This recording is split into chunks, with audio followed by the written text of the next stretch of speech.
Bom dia, boa tarde, boa noite para quem está nos assistindo em gravação do podcast Bem-Estar Capital e boa tarde bem especial para quem nos acompanha ao vivo na página Evolucionários. Para o programa de hoje, montamos uma bancada bem especial, começando pelo meu querido amigo Alian. Tudo certo, Alian? Fala, Luiz, tudo bem e você? Bem, graças a Deus. Então, temos também o digníssimo Vitor Rodrigues. Belezinha, Vitor? Vitor? Acho que ele não Pode está nos ouvir? Opa, tranquilo, eu liguei o microfone aqui. Tá bem. E também temos o nosso digníssimo Antônio Castro. Tudo bom, Antônio? Opa, e aí, pessoal? Tudo bem? Prazer participar aqui. Pois bem, no programa de hoje, temos um convidado muito especial. Ele é professor da UNB, está entre os 10% pesquisadores de ciência econômica mais produtivos, segundo Research Papers in Economics, a REPEAC. Sem dúvidas, é um dos economistas heterodoxos mais relevantes do debate público nacional. Seja muito bem-vindo, José Luiz Oreiro. Olá, Luiz e os demais apresentadores. Boa tarde agora, que são 5 horas da tarde, a vocês e a todos os que estiverem nos acompanhando ao vivo e os que irão nos acompanhar posteriormente, depois da entrevista gravada. É um prazer estar aqui. Muito obrigado. Agora, para iniciar a rodada de perguntas, quem deseja começar? O Vitor vai começar? O Alian? Isso, eu vou começar. Bem, Vitor, vai lá. No site do Grupo de Estudos de Macroeconomia Estruturalista, ao qual o senhor está ligado, um dos primeiros destaques que a gente vê quando entra e é uma citação que está no livro Teoria Econômica do Novo Desenvolvimentismo, que foi escrito pelo senhor e pelo professor Marconi, pelo professor Bresser Pereira, né, relaciona indiretamente o desenvolvimento econômico com uma taxa de juros que flutua em torno de um certo nível de equilíbrio. Taxa de câmbio. Isso, taxa de câmbio, desculpa. E aqui eu abro aspas, né? Ao invés de estar cronicamente e ciclicamente sobrevalorizada, como acontece frequentemente em países em desenvolvimento.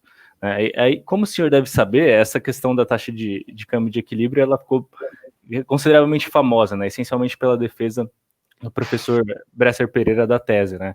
Então ela chegou, inclusive, na internet, nas redes sociais, etc.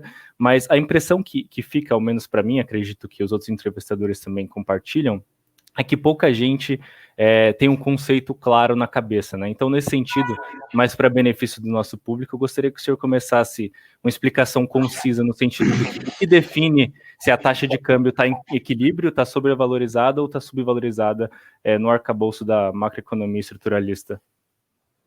Bom, essa pergunta não é tão simples quanto você acha, tá? Basicamente, eu tenho que fazer algumas clarificações iniciais. Quer dizer, o desenvolvimento econômico é essencialmente um processo de mudança estrutural. Quer dizer, o desenvolvimento econômico, tal como nós o conhecemos, ele se inicia com a Revolução Industrial Inglesa, tá? Em meados do século XVIII. Tá? A Inglaterra, então, é a primeira nação a ter um take-off de produtividade, quer dizer, o ritmo de crescimento da produtividade do trabalho e da renda per capita, que até meados do século XVIII era basicamente constante ao longo do tempo, ou seja, não havia nenhuma grande diferença de padrão de vida entre o cidadão britânico de 1700 e o cidadão romano do primeiro século depois de Cristo. Né? Bom, isso começa a mudar com a Revolução Industrial. Quer dizer, que é um processo, então, de mudança estrutural da economia que começa na Inglaterra, depois se espalha para outros países, para a Bélgica, para a França, para a Alemanha, para os Estados Unidos, para o Japão, e etc. Né? Então, o desenvolvimento econômico é isso, é mudança estrutural. É a mudança estrutural que permite, né, o crescimento sustentado da produtividade do trabalho. Então, esse esclarecimento é absolutamente necessário para as pessoas não acharem que a gente está dizendo que o desenvolvimento econômico se obtém exclusivamente por intermédio da depreciação do câmbio. Não é isso, esse não é o ponto. Desenvolvimento econômico é a mudança estrutural que permite o aumento da produtividade.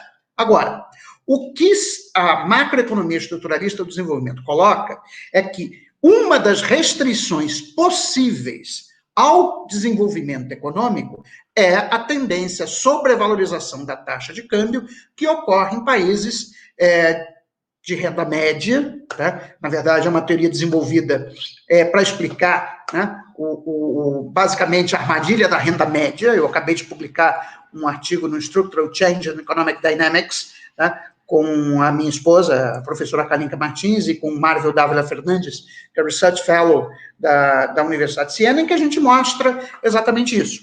Tá? Então, a macroeconomia estruturalista de desenvolvimento busca explicar a armadilha da renda média, ou seja, por que países foram bem-sucedidos na sua estratégia, né, de industrialização e conseguiram sair da armadilha da pobreza, que aí é outra explicação, não é a explicação da macroeconomia estruturalista do desenvolvimento. Aí vocês têm que ir na teoria clássica do desenvolvimento, você tem que ler autores como Lewis, como Prebisch, né, como o Hirschman, né, como o Rosenstein-Rodin, né, como Myrdal, né, essa é a referência teórica para você sair da armadilha da pobreza. Tá? Mas o Brasil saiu da armadilha da pobreza, que ele estava preso até 1920. O Brasil era um país pobre até 1920. Tá? Ele começa a se industrializar nos anos 30 e contém uma trajetória que é extremamente bem sucedida de industrialização até 1980. A partir daí começa a dar errado. E não só, isso acontece não só com o Brasil, mas isso é meio que uma espécie de tendência geral da América Latina. Quer dizer, os países da América Latina, eu estava lendo recentemente o livro do Raul Prebisch, da biografia do Raul Prebisch, escrita pelo economista canadense Duzman, que foi publicado pela editora Contraponto. Quer dizer, os países da América Latina, quando termina a Segunda Guerra Mundial, eram vistos como o grande futuro do mundo. Tá?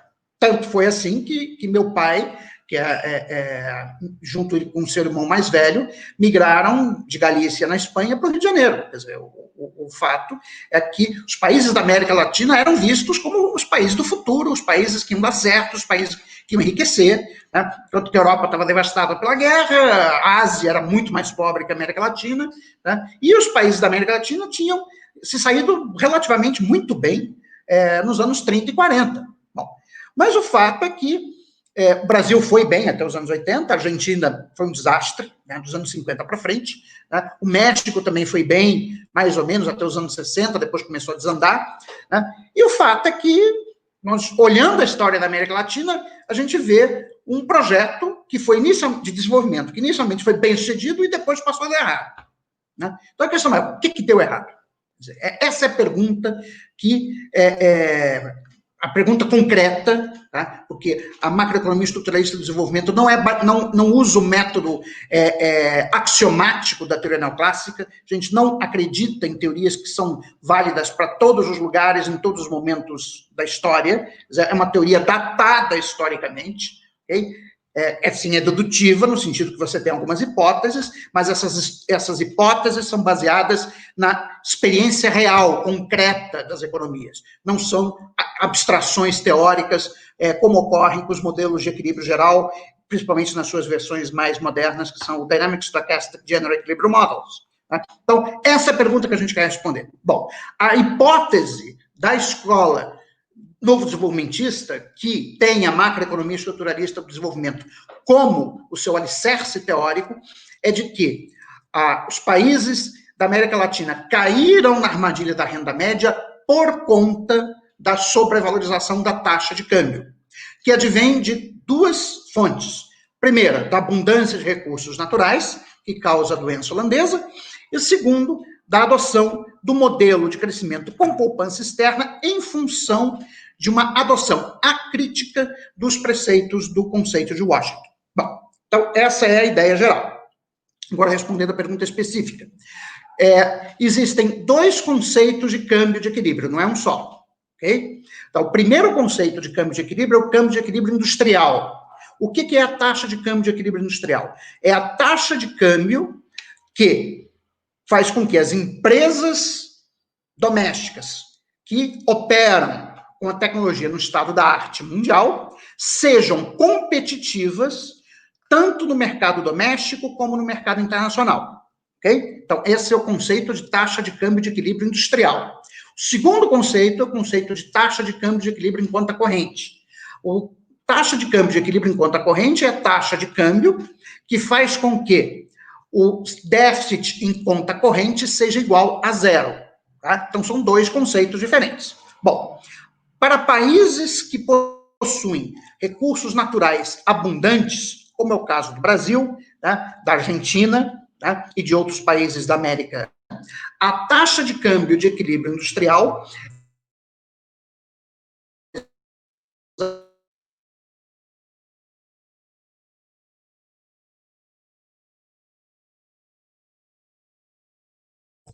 Opa, pessoal, acho que a gente teve um problema aqui com o professor Eiro, com a conexão. Os demais participantes conseguem me ouvir? Eu Sim, consigo. sim. Todos? Para mim não tem problema.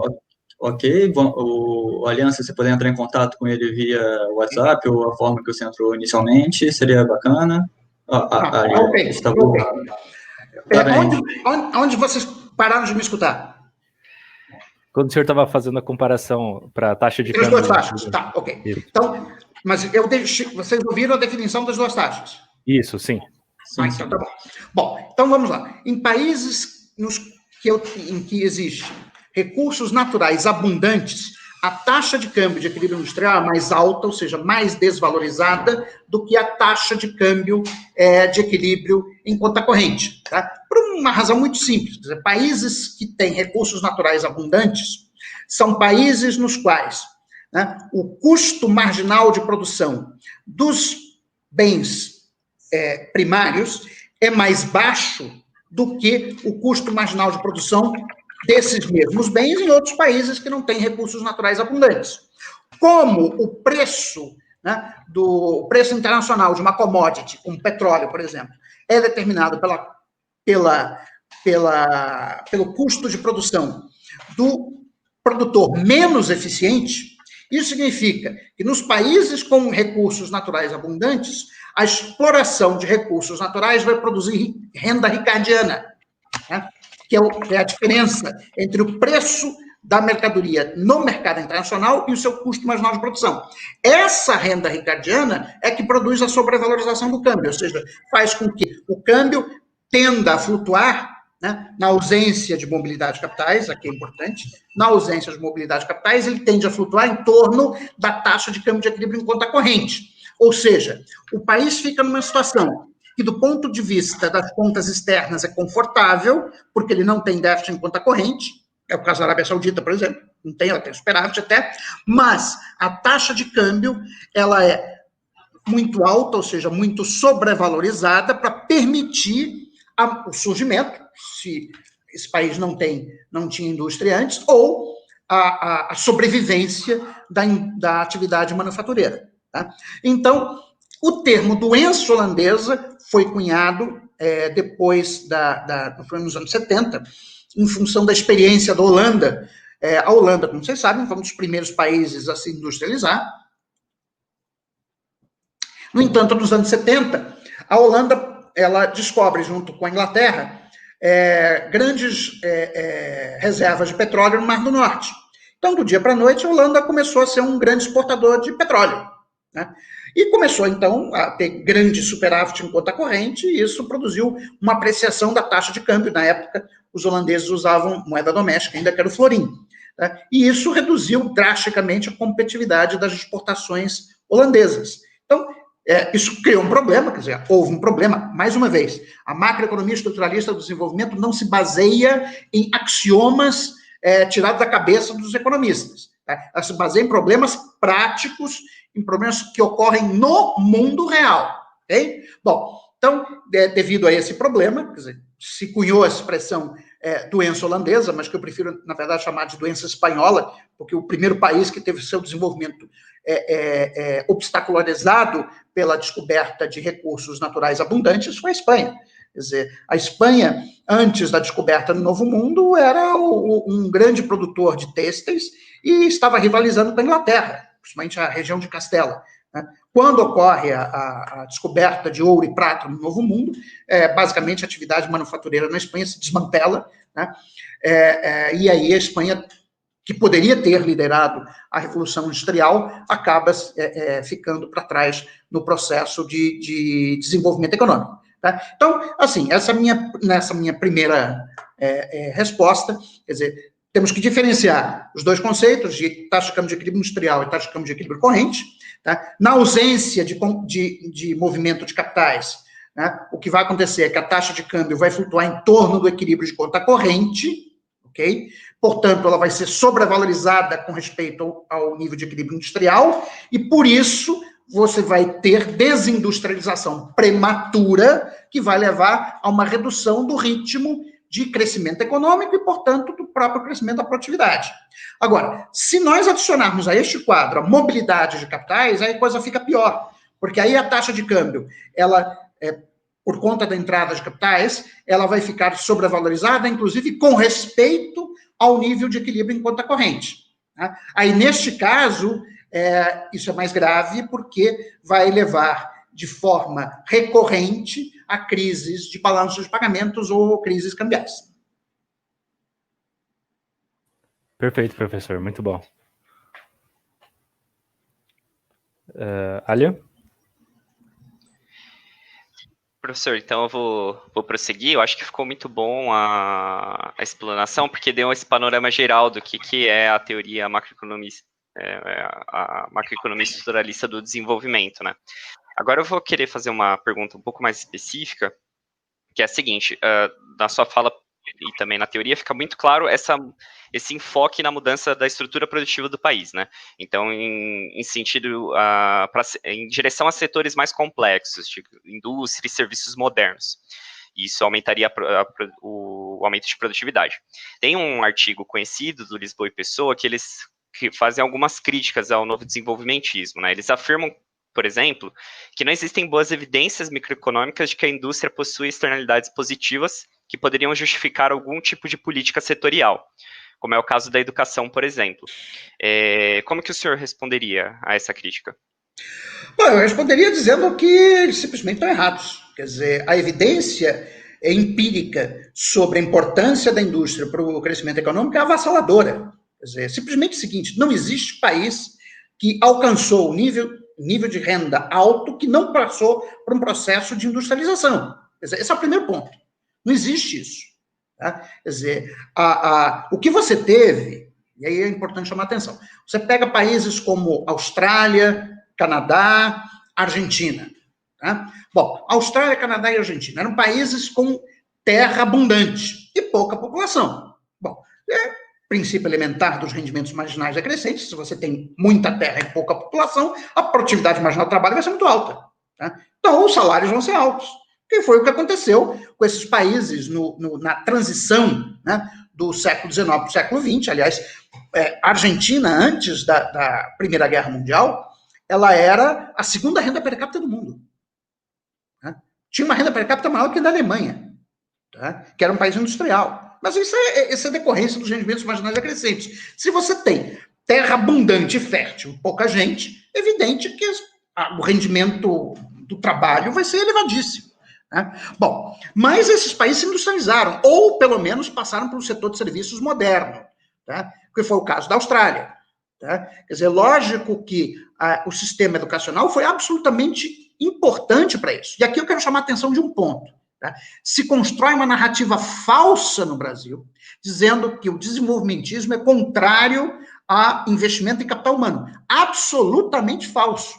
Tá? É só vocês lerem a biografia do Prebisch, tá? Que vocês vão ver que uma das coisas que o Prebisch sempre batia, que era das reformas domésticas necessárias, ele dizia que eram 3 reformas. Né? Reforma fundiária, você tinha que acabar com o latifúndio, né? Tinha que fazer uma reforma no sistema educacional, porque você tinha que educar os trabalhadores, etc. Né? E você tinha que fazer uma reforma fiscal. Para quê? Não só para melhorar a equidade, mas também para gerar poupança doméstica. Né? O Prebisch sempre foi contra a ideia de crescer com poupança externa. Quer dizer, na verdade, quem defende crescimento com poupança externa são os economistas neoclássicos, que eles acham que poupança externa e poupança doméstica são complementares. Nós, da macroeconomia estruturalista de desenvolvimento, achamos que elas são substitutos. Aliás, eu convido para quem tiver interesse, tá? Foi aprovado agora para o 40º Encontro Nacional de Economia da ANPEC, um artigo meu com o meu ex-aluno Luciano Gabriel, em que a gente mostra evidência empírica robusta sobre a substituibilidade entre poupança doméstica e poupança externa.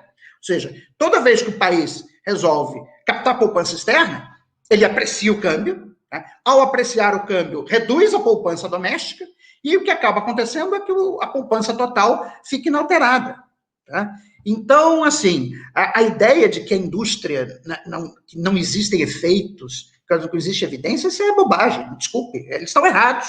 Tá? Eles simplesmente ignoram toda uma literatura empírica avassaladora, avassaladora. Só vocês procurarem no Structural Change Economic Dynamics, na PSL Quarterly Review, na Journal of Post-Keynesian Economics, no Cambridge Journal of Economics, vocês vão ver lá a evidência empírica avassaladora. Agora, é lógico, como toda evidência empírica em economia, você sempre pode contestar, dizer, mas esse resultado você poderia ter, se você mudar a amostra, ou não sei o quê, se você mudar o período, se você mudar o estimador, enfim.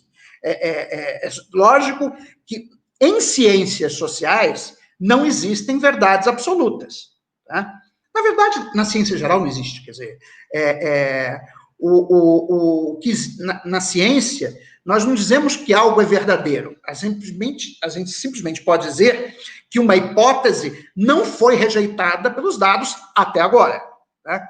Bom, nas ciências sociais é um pouco mais complicado, porque nós não executamos experimentos naturais, ok? Então, assim, dizer que não tem evidência, pelo amor de Deus, isso, me desculpe, mas a palavra que eu posso usar para isso é desonestidade intelectual, eu não tenho outra palavra para usar. Tá certo, ficou claro. Acho que agora começa um pouco o tom mais crítico da entrevista, mas, claro, de maneira sempre respeitosa, né? Continuando nesse assunto da mudança estrutural, tem um outro artigo interessante do pessoal da PUC-Rio, Veloso, Matos, que eles fazem um exercício contrafactual para entender o que seria mais relevante, a mudança da composição setorial, então quanto que você tem de setor da indústria, dos serviços e agronegócio, ou se não, a produtividade dentro de cada um desses setores, né? Então, eles fazem o seguinte exercício, eles pegam a produtividade intrasetorial nossa, mantém a nossa produtividade intrasetorial, e pega a composição setorial americana, como se fosse a nossa, para ver qual que seria o aumento de produtividade geral. Aí eles chegam num aumento de 68%. Por outro lado, se a gente manter a nossa composição setorial, mas pegar a produtividade intrasetorial americana, a nossa produtividade geral aumentaria em 430%. Esse é o exercício que eles fazem. Então, em outras palavras, será que não seria mais relevante melhorar a produtividade intrasetorial, aquelas coisas que impactam a produtividade intrasetorial, ao invés de mudar a composição setorial? Então, em vez de mudar o que você faz, mas melhorar aquilo que você já faz? Bom, eu fico contente do pessoal da PUC ter finalmente aprendido o conceito de heterogeneidade estrutural que a CEPAL defende há 60 anos. Quer dizer, isso que você está dizendo, de grande variância no nível de produtividade dentro de um mesmo setor, é o que os economistas cepalinos sempre disseram, que é heterogeneidade estrutural, que é típico de economias em desenvolvimento. Tão simples quanto isso. Então, assim, primeiro que não existe oposição. Se você diz, eu posso aumentar a produtividade em 63%, e eu não vou aproveitar essa oportunidade, por causa de quê? Por que eu tenho que fazer um trade-off entre essas coisas? Esse é o primeiro ponto. Tá? Quer dizer, se eu posso ter um ganho de produtividade por intermédio de mudança estrutural, que é de 63%, isso não é pouca coisa. Tá? Já começa por aí. Agora, a heterogeneidade de produtividade dentro de um mesmo setor é característica de país subdesenvolvido. O que acontece? Você tem um monte de empresa pequena, empresas que empregam técnicas de produção mais baratas, etc, etc. Agora, o que você vai fazer? Eles vão dizer o seguinte, vamos reduzir esse diferencial de produtividade. Como? Você vai quebrar as outras... Eu só conheço um jeito. É você quebrar os menos eficientes. Bom, quando você quebrar os menos eficientes, o que você vai fazer é aumentar o desemprego estrutural da economia. Primeiro ponto. Okay? Bom, depois, existe uma coisa que é o hiato tecnológico. Okay? Quer dizer, quando você compara setor a setor na economia, Estados Unidos versus Brasil, setor a setor. Vamos fazer assim, vamos comparar o Brasil com a Alemanha. Vamos comparar uma fábrica, a Volkswagen do Brasil com a Volkswagen da Alemanha. Tá? Eu estive em Berlim a primeira vez em 2015 e eu fui no salão de exposições da Volkswagen, né, na principal avenida de Berlim. Né? Os carros que a Volkswagen produz na Alemanha, a gente não faz a menor ideia do que é. Aqui no Brasil a gente não faz a menor ideia. Tá? São muito mais sofisticados do que os produzidos no Brasil. É a mesma empresa. É a mesmíssima empresa. Né? Por quê? Que eles são mais sofisticados. Por uma razão, entre outras coisas, o fato de que o alemão médio tem uma renda per capita 7 vezes maior do que a do brasileiro. Então não dá para comprar, a gente não consegue comprar aqueles carros. Eu vi um carro lindo, sedã da Volkswagen, mas assim, aquele altíssimo luxo, banco de couro, né? Todo digitalizado. Eu fui ver a ficha técnica do bicho, né? Aí eu fui ver a ficha técnica, aí eu fui ver lá, consumo. Consumo dizia 1,6 litros de combustível para cada 100 quilômetros. Ou seja, o carro é hiper econômico. O meu carro aqui no Brasil, que é um Peugeot, ele faz no máximo 15 quilômetros por litro. Tá? Esse carro da Alemanha faz o quê? Faz 30, 40 quilômetros por litro. Quer dizer, é muito mais econômico do que o meu. Tá? Agora, o carro custava 88 mil euros no salão da Volkswagen na Alemanha. Então, veja bem, a tecnologia, ao contrário do que os autores neoclássicos supõem implicitamente nos seus modelos, embora não digam, porque todos os exercícios de growth accounting não são baseados na nova teoria do crescimento endógeno. Os exercícios de growth accounting, que é onde eles fazem esse tipo de contabilidade, são baseados no modelo neoclássico de crescimento exógeno Solo-Swan. E esse modelo tem duas hipóteses fundamentais. Primeiro, concorrência perfeita em todos os mercados. Segundo, retornos constantes de escala. Quando você junta retornos constantes de escala com concorrência perfeita, vale o teorema da exaustão do produto de Euler-Wigstad, que vai te dizer que todo produto tem que ser gasto na remuneração dos fatores de produção de acordo com suas produtividades marginais. Logo, não sobra um tostão para remunerar a atividade de pesquisa e desenvolvimento de novas tecnologias. Ora, se a atividade de pesquisa e desenvolvimento de novas tecnologias não pode ser remunerada, isto significa que a tecnologia é um bem livre no modelo. Então, eles estão assumindo implicitamente, tá? Queiram eles ou não, que todas as empresas do mundo têm a mesma tecnologia. Ora, bolas, isso é manifestadamente irrealista. E é isso que explica os níveis diferentes de produtividade entre empresas, entre setores de atividades similares em países diferentes.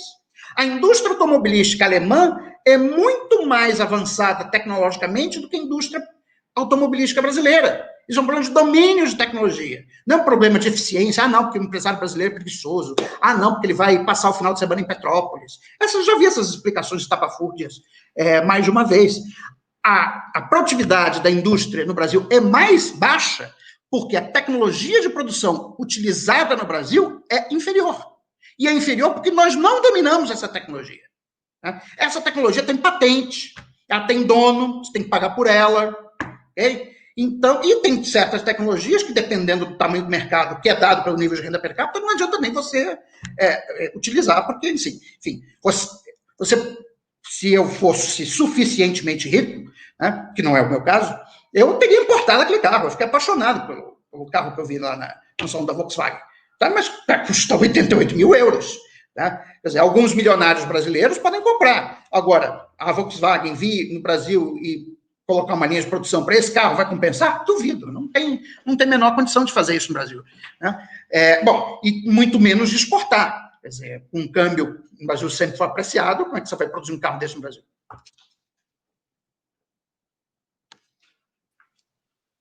Tá certo, ficou claro, professor. Vitor, você dá seguimento? Tranquilo, vou dar seguimento aqui. Continuando na pauta de macroeconomia estruturalista, né? É a questão de que uma evidência apresentada para a macroeconomia estruturalista de desenvolvimento é que existe uma correlação positiva entre o índice de complexidade econômica, né, o quão complexa é a pauta econômica, a pauta exportadora de um país, e o PIB per capita, né? Ou seja, em outras palavras, que aqueles países têm uma pauta exportadora mais complexa são, na média, né, mais ricos. Né? A questão seria como lidar com o problema de que o que os economistas chamam de endogeneidade nessa regressão, né? Ou seja, como saber se os países complexificam sua pauta exportadora e por isso eles ficam mais ricos, ou se na verdade os países enriquecem e por isso a pauta exportadora fica mais complexa? Olha, o problema de endogeneidade é um problema técnico que eu não vou ficar discutindo aqui. Quer dizer, quem quiser, eu aconselho a ir no site da PSL Quarterly Review, né, que é um journal italiano, que leva o nome de um grande economista italiano, Paolo Silus Labini. Né, no primeiro número de 2020, tem um artigo meu com o Luciano Gabriel, tá, e mais outro economista, colega dele, tá, em que a gente faz exatamente esse tipo de exercício. Tá? A gente elimina o problema de endogeneidade, etc, etc. Então, está tudo resolvido lá. Tá? Agora, as relações econômicas, muitas vezes, elas são de mão dupla. Quer dizer, existe o que o Gunnar Myrdal chamava de causalidade cumulativa. Ou seja, X determina Y, mas Y também determina X. Né? O Caldor, ele, umas conferências, umas lectures que ele deu nos Estados Unidos em 1966, chamado Strategic Factors in Economic Development, ele comparava o desenvolvimento econômico a uma reação em cadeia. Né? Quer dizer, que é a ideia da causalidade cumulativa. Né? Então, a variável X determina Y, mas a Y, ela tem um processo de realimentação que ela determina o X, e com isso o processo vai se desenvolvendo e ele explode. É isso que dá o crescimento exponencial do nível de atividade econômica. Então, assim, eu vejo muitas vezes essas discussões como um completo nonsense. Quer dizer, do tipo, bom, quem vem primeiro, o ovo ou a galinha? Meu filho, o processo é de causalidade cumulativa, e, portanto, as variáveis se influenciam mutuamente. Tá? O que eu sei é que a evidência empírica mostra de forma muito clara que países que são fundamentalmente exportadores de commodities são países pobres. Lógico que existem outliers, que aí também tem a evidência baseada em outlier. Mas a Austrália, mas a Eslovênia. Realmente, tem países que são outliers, que a complexidade econômica não explica 100% do nível de renda per capita. Não existe isso. Quer dizer, as variáveis de economia são determinadas por um monte de outras variáveis, e você tem determinação simultânea, tem modelo com multivariáveis, etc, etc. Agora, o que nós observamos, sim, e isso é um fato utilizado, é de que países que têm uma pauta exportadora mais complexa tendem, na média, a ter uma maior renda per capita. E isso, para mim, pode ser um processo de determinação simultânea. Quer dizer, tanto na medida que a renda per capita aumenta, né, você complexifica a sua pauta exportadora, né, por uma série de razões, como também o inverso. Quer dizer, na medida que você avança na complexidade econômica, você começa a gerar empregos de melhor qualidade e, com isso, aumenta a tua renda per capita. Então, eu não vejo por que fazer uma disputa entre causações unidirecionais. Quer dizer, existe causalidade cumulativa, uma coisa que vem com o Prêmio Nobel de Economia, Gunnar Myrdal. Então, realmente, eu não acho que isso seja uma questão relevante para ser debatida. Perfeito, professor. Eu vou passar a palavra para o Antônio, né? Passar um pouquinho mais para assuntos conjunturais, digamos assim, né? Então vamos trazer uma visão mais do mercado. Opa, professor, tudo bem? Uma brincadeira aqui, né? Como o André, quando foi entrevistar o Ciro, né? O representante da plutocracia. Professor, vou tentar trazer agora aqui a discussão para o campo da atualidade, né? De conjuntura econômica atual. Eu olhei no seu blog, o senhor tem escrito bastante sobre isso, falou no Senado recentemente. E eu queria, primeiro, fazer um panorama aqui, né? Esse governo atual, ele veio, né, com a tese de várias reformas estruturantes, né? Conseguiu entregar ali a reforma da Previdência, que, na verdade, também era um debate que já vinha na sociedade há bastante tempo, e agora a gente está com bastante dificuldade em avançar, né? A gente tem aí a reforma tributária, que está no Congresso para ser debatido, mas não tem ainda a visão do governo. Na verdade, teve um pedacinho e não tem a reforma completa. A gente ainda também não viu a reforma administrativa, mas onde eu quero chegar, né? A gente tem visto que cada vez que a gente fala sobre flexibilização de teto, né, a gente tem uma volatilidade muito grande no mercado em relação, né, a taxas de juros. E será que, e eu vi, né, que o senhor comentou recentemente que no próximo ano nós teremos um desemprego avassalador, e eu concordo, e que seria necessário, né, fazer investimentos, né, aumentar a linha de investimento. A minha pergunta é, será que nós não deveríamos, aí a cabeça queria saber a sua opinião também, será que nós não deveríamos antes tentar avançar com essas reformas para sinalizar, né, para o mercado uma preocupação com uma condução fiscal de longo prazo e então, né, irmos adiante com uma agenda de avanço de gastos públicos, né? Qual que é a sua visão sobre isso? Olha, primeiro que essa agenda de reformas que começou com o governo Temer simplesmente não funcionou. Quer dizer, foi-nos prometido que com a emenda constitucional do teto de gastos, o crescimento ia acelerar. Não acelerou. Depois foi-nos prometido que com a reforma trabalhista seriam criados milhões de empregos. Não foram criados. Foi-nos prometido que com a reforma da Previdência a economia ia decolar. Não decolou. Essa agenda de reformas está errada. Simplesmente porque o diagnóstico está equivocado. Quer dizer, a agenda de reformas parte dos seguintes pressupostos. Primeiro, de que o Brasil tem uma crise fiscal estrutural, que não é verdade. Né? E segundo, de que o setor público brasileiro está inchado, o que também não é verdade. Tá? Por que não existe uma crise fiscal estrutural? Bom, se você olhar o gráfico de dívida, tanto dívida bruta como dívida líquida, do governo geral, tá? Que inclui União, Estados e municípios, né? Você vai ver que ela estava estável até 2014. Quer dizer, a dívida só começa a crescer a partir de 2015 por conta da recessão, porque, obviamente, quando o PIB cai, ele caiu quase 8%. O denominador diminui, então a razão tem que aumentar. Né? Mas, além disso, a recessão derrubou a receita tributária, o que já aumenta o déficit primário, e o Banco Central botou a taxa de juros em 14,25% em 2015, e a conta de juros, basicamente, de 2015 a 2016, foi de 10% do PIB. Tão simples quanto isso. Se você for ver quanto que a dívida aumentou, foi exatamente o déficit nominal. Tá? Sendo que o déficit nominal, 80% a 85% dele era por conta do pagamento de juros. Tá? Então, assim, a ideia de que a gente tem um déficit, uma crise fiscal estrutural, isso é bobagem. Tá? Na verdade, foi uma crise que continua sendo uma crise cíclica. Quer dizer, este ano, o Brasil vai fechar com o PIB, no dia 31 de dezembro de 2020, o nosso PIB estará 10% abaixo do PIB de 31 de dezembro de 2013. Ok? 10% abaixo.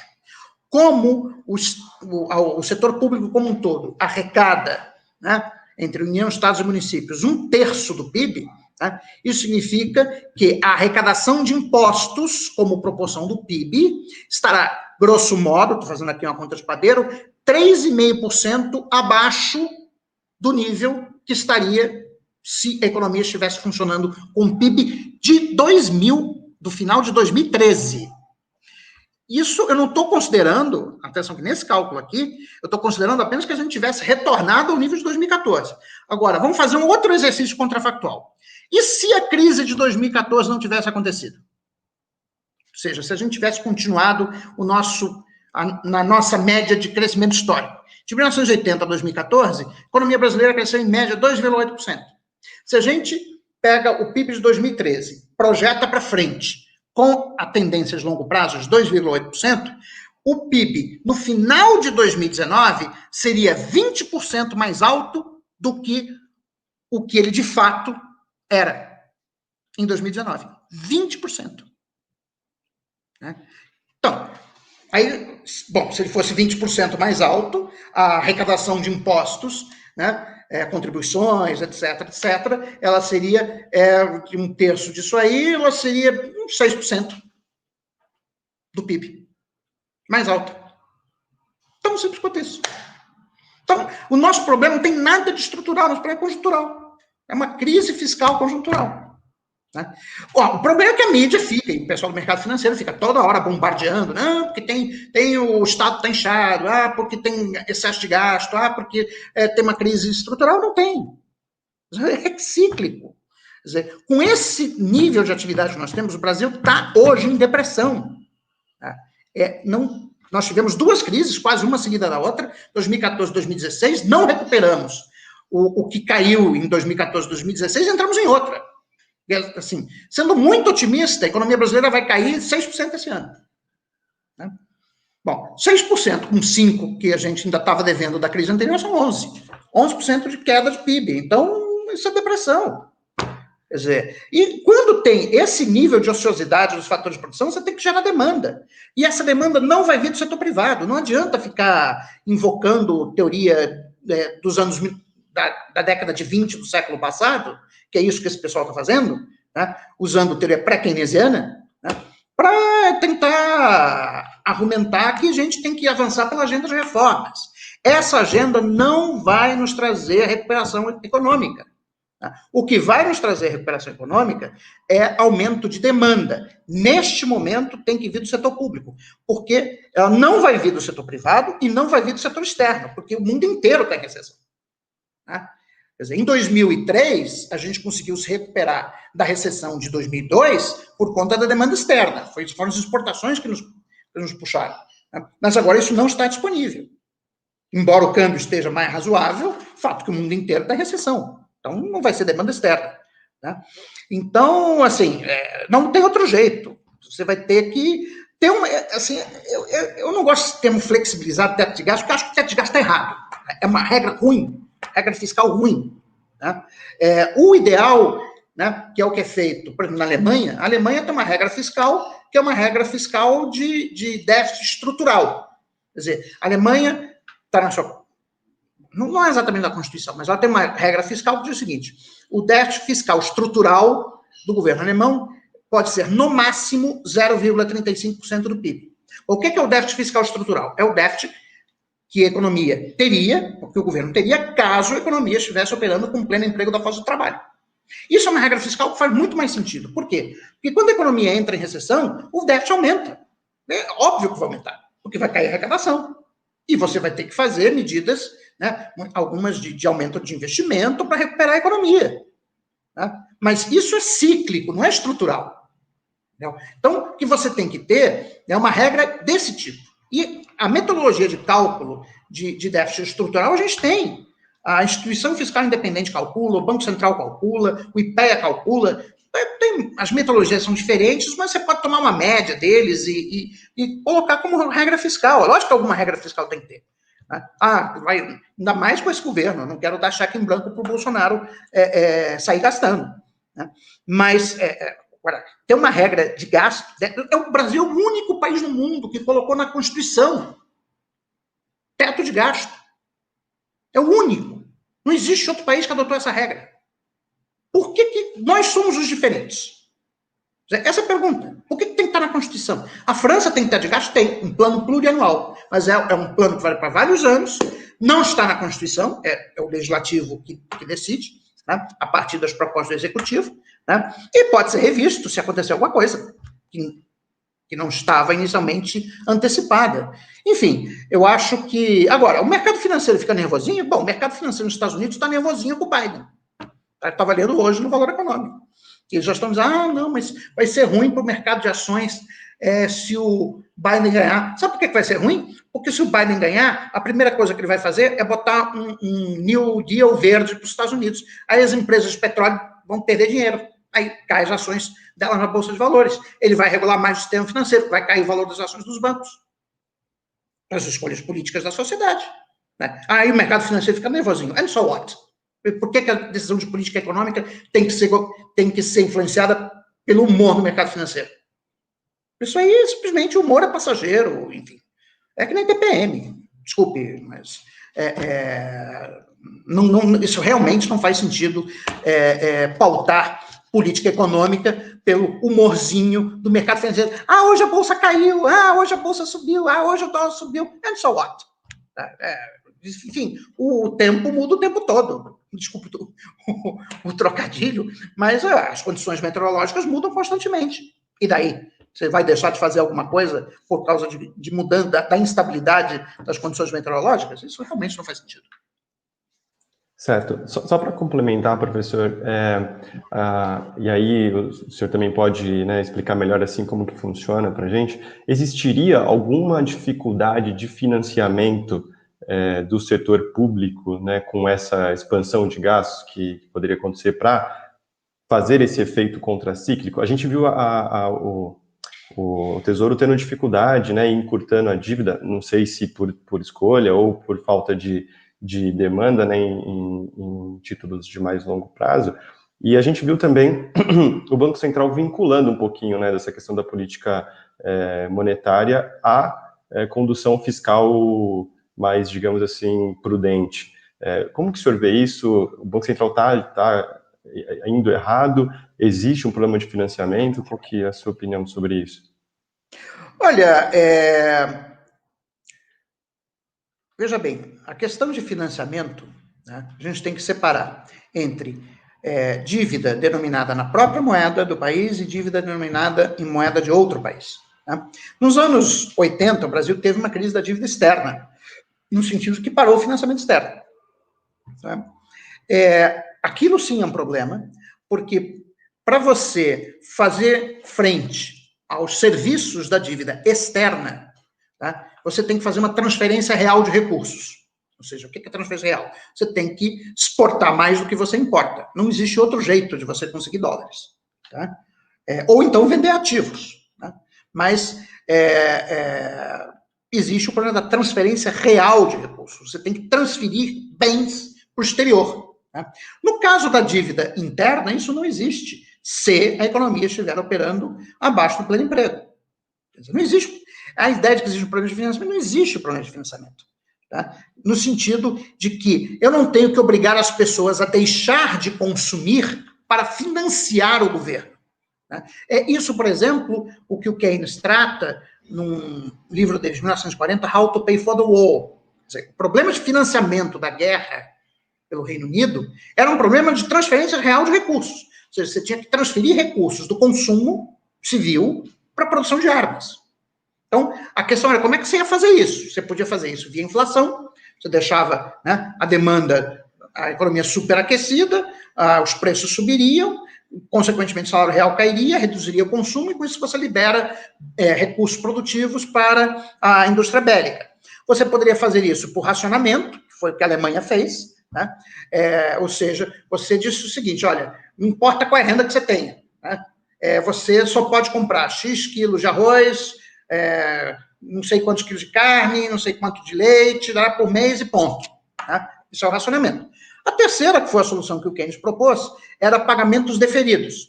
Ou seja, a ideia de que, a partir de um certo nível de renda, né, você, na verdade, o valor da renda que superasse esse threshold seria depositado no sistema de correios britânico, isso você só poderia sacar depois da Segunda Guerra Mundial, que foi o sistema que a Inglaterra adotou.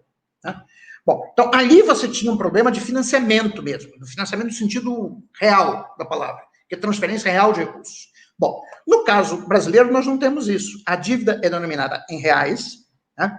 Em último caso, o que acontece? O Banco Central compra a dívida. Quer dizer, o que vai acontecer? Se o mercado não quiser ficar com títulos da dívida pública, tá, ele vai fazer operações compromissadas com o Banco Central. Então o Banco Central vai comprar. Tão simples quanto isso. Mas ele vai estar se financiando a curto prazo? Vai. Mas a gente aqui está debatendo se tem limite ao financiamento. Tá? Então, tudo bem, a dívida vai encurtar, pode acontecer disso, mas problema de financiamento? Nenhum. Não tem porquê. Tá? Porque o que tiver de excesso de títulos que o mercado não queira, ele vai vender para o Banco Central, nas operações compromissadas. Então, embora o Banco Central não possa comprar por restrição constitucional, ele não possa comprar diretamente títulos do Tesouro Nacional, ele compra indiretamente nas operações compromissadas. Né? Então, assim, eu não vejo que haja perigo nisso. Agora, com respeito ao comportamento dos juros de longo prazo, de fato, nas últimas semanas houve um repique dos juros de longo prazo. Bom, duas observações. Primeiro, mesmo depois do repique, eles estão mais baixos do que estavam no início da pandemia. Primeira observação, ok? Então, se você pegar o comportamento dos juros de longo prazo, logo que começou a pandemia, eles deram uma esticada. Depois começaram a cair. Tá? Então, hoje eles continuam mais baixos do que estavam no início da pandemia. Segunda observação importante, esse mesmo fenômeno aconteceu em outros países emergentes. Colômbia, Argentina, Peru, etc, etc. Então, isso é um fenômeno que está relacionado basicamente com o fato de que as moedas desses países, elas estão na hierarquia de moedas, elas estão abaixo das moedas de reserva, que é o euro e que é o dólar. Né? Então, é natural que quando haja incerteza, como nós estamos tendo agora nas últimas semanas, aumento da percepção de incerteza, por quê? Vocês devem lembrar que em junho e julho estava todo mundo otimista com a reabertura, né, das economias na Europa. Né? Teve a queda abrupta, né, nas taxas de óbitos, né, e o pessoal começou a abrir, a economia começou a se recuperar e estava todo mundo otimista. Bom, de um mês para cá, os óbitos começaram a aumentar e países como a Espanha e outros estão reintroduzindo medidas de confinamento. Então, a percepção de incerteza aumentou. Tá? Quer dizer, tem também a incerteza eleitoral americana.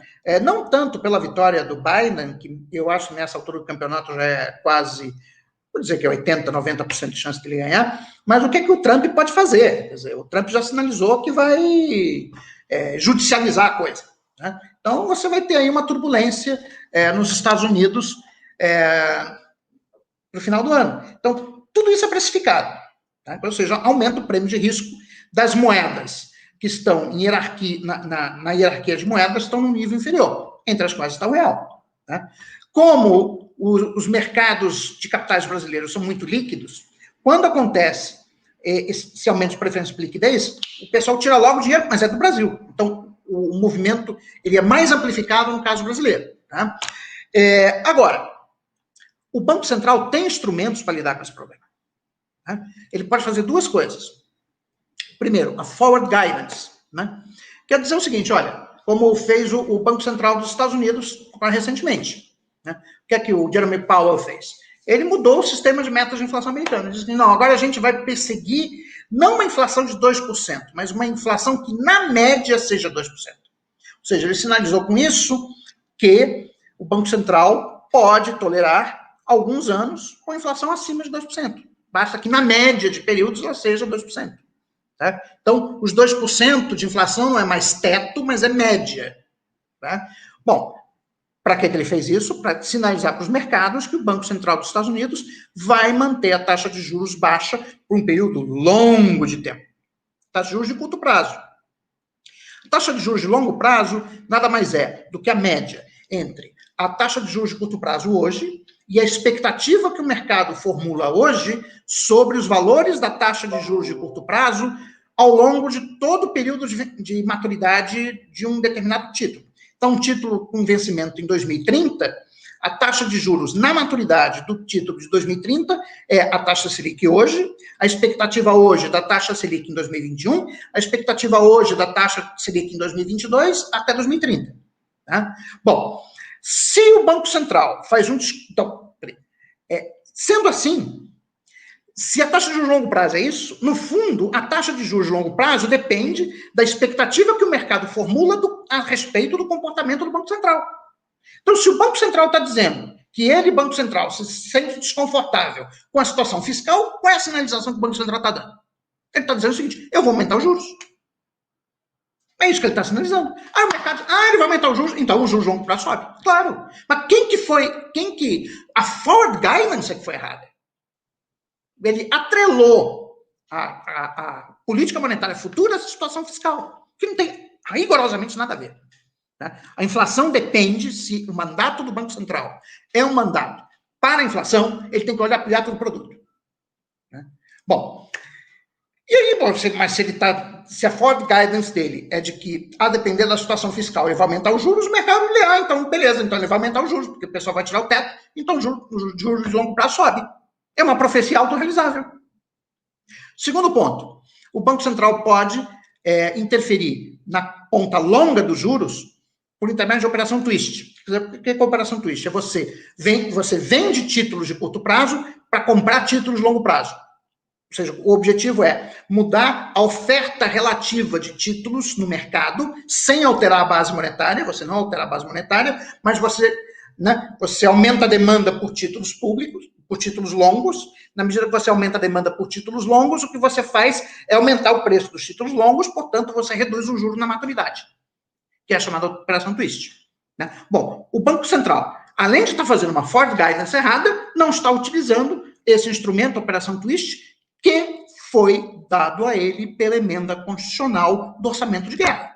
Portanto, o culpado pela elevação dos juros de longo prazo não é a situação fiscal, é a política monetária conduzida pelo Banco Central do Brasil.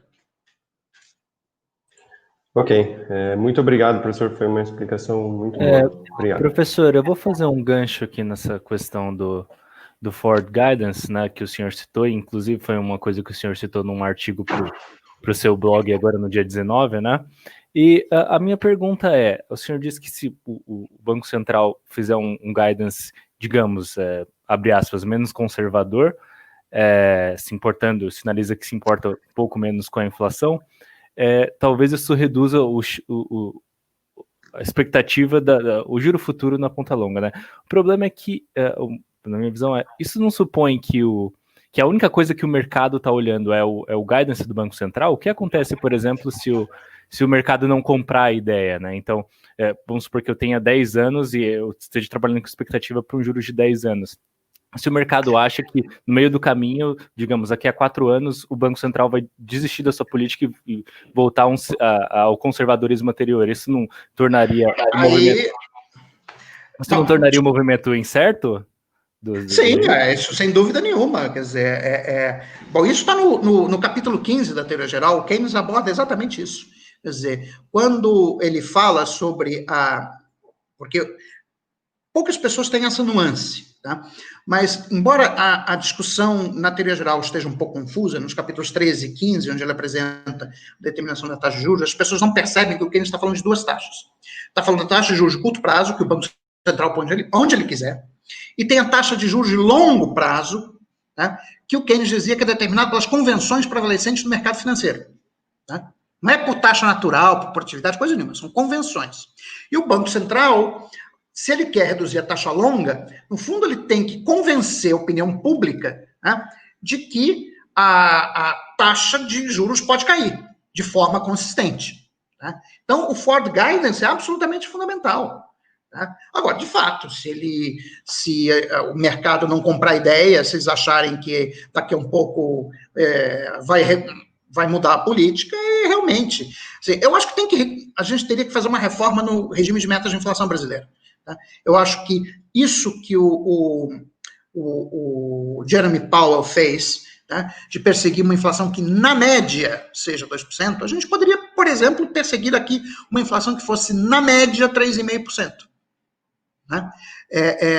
Seria uma boa modernização do regime de metas de inflação. Porque, veja bem, de 2017 até aqui, a inflação operou sistematicamente abaixo do centro de metas de inflação, sendo que em 2017 ela operou abaixo do limite inferior do regime de metas.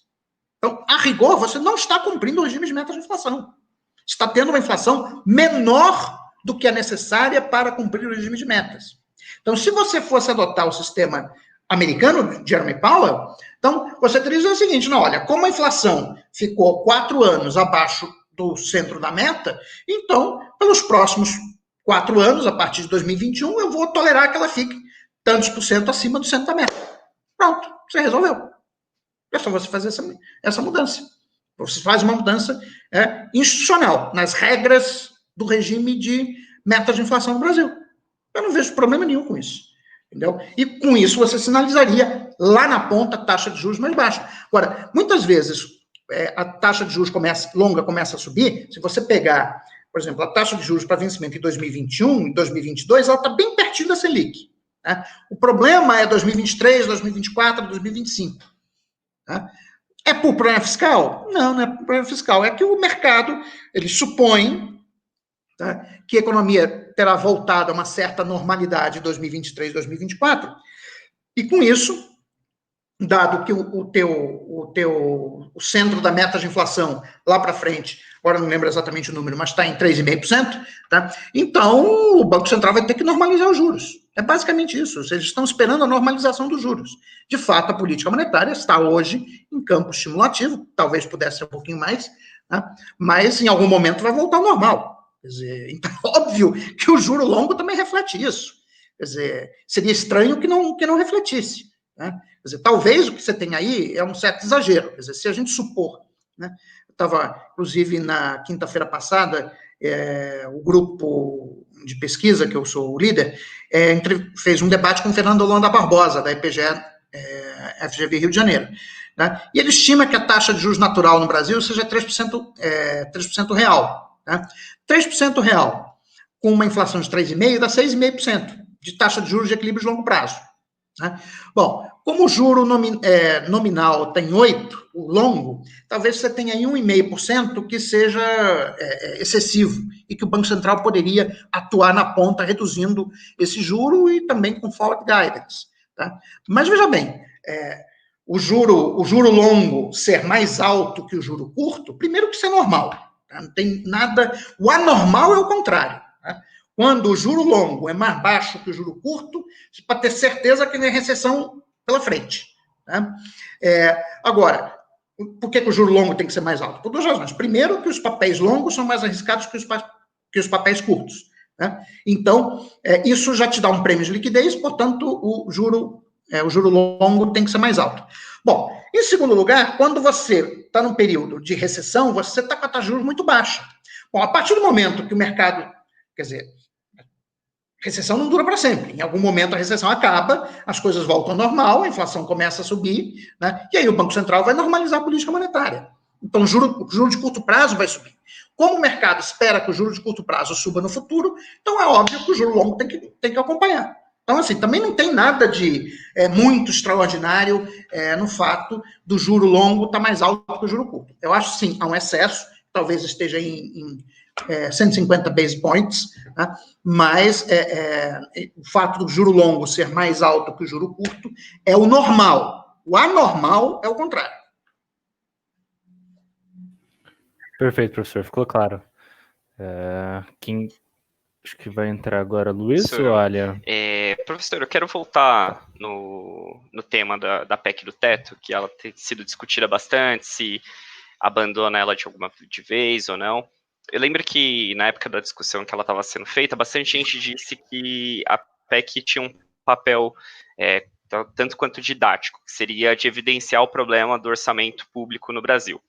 A gente sabe que o perfil do gasto público ele é majoritariamente de gastos obrigatórios correntes e sobra muito pouco para gastos discricionários e para o investimento público, que são aqueles gastos com maior multiplicador fiscal, né? Aí a minha pergunta seria, qual a garantia de que, na ausência da PEC do teto, todo esse gasto adicional que fosse feito, eles não continuariam a ser capturados por interesses particulares? Bom, para começar, que o teto de gastos não impediu isso. Para começar. O presidente Bolsonaro deu, no meio de uma crise, aliás, melhor, ano passado, durante a reforma da Previdência, ele deu aumento para os militares. Os militares não são grupo de interesse? Eles capturaram. Ué, eles tiveram aumento.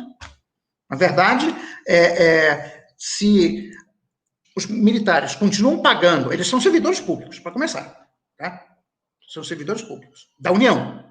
Okay? Bom, eles pagam uma alíquota de previdência social que é menos da metade da que eu pago.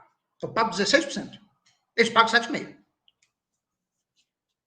E tiveram aumento, eu não tive. Tá? Então, assim, o teto de gastos não impede isso. Ele não impede captura. Ele não impede, aliás, ele nem sequer obriga o judiciário. O judiciário está estourando o teto de gastos há muito tempo. E está mandando a conta para a União, para o Executivo. É o Executivo que tem que fazer a folga para acomodar o estouro do teto de gastos do judiciário.